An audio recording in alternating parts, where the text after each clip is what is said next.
Pinag-aaralan na ng Firearms License Revocation and Restoration Board ang pagkakansela sa lisensya ng mga armas ni Senador Ronald Bato de la Rosa ayon sa Philippine National Police. Ayon naman sa Bureau of Immigration, wala silang record na nakalabas ng bansa ang senador sa gitna ng usap-usapang nasa New York sa Amerika ang senador. May unang balita si Dano Tingkungko.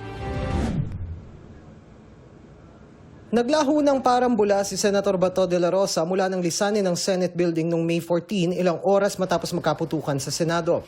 Sabi ni Senador Robin Padilla, bumaba si de la Rosa sa Makati at doon sinundo siya ng kanyang sasakyan.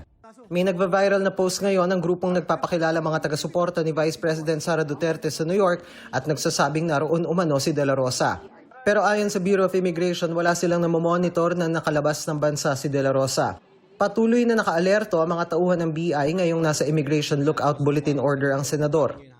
Doon sa ating mga international ports of entry and exit, wala po tayong recently recorded na biyahe po. Yung actual na nakita nyo siya halimbawa sa isang airport, kailangan nyo siyang i-hold doon? We have to seek the confirmation with the relevant government agencies. Sabi ng isa pang abogado ni De La Rosa na si Attorney Israelito Torion, wala na siyang contact kay De La Rosa. After that, no contact anymore. But I am in constant contact with the members of the family. Always. Almost, almost every hour, nag-communicate kami. Itinuturing ng NBI na armed and dangerous si De La Rosa, bagay na inalmahan ng kanyang abogado. Itinanggihan ng isa pa niyang abogadong si Attorney Jimmy Bondoc. Ang NBI anya ang gumagamit ng armado mga tauhan para ipatupad ang arrest warrant na hindi pa napoproseso ng isang local court.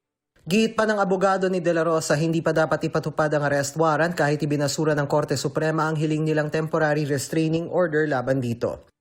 Ito ang unang balita, Dano Tingkungko, GMA News.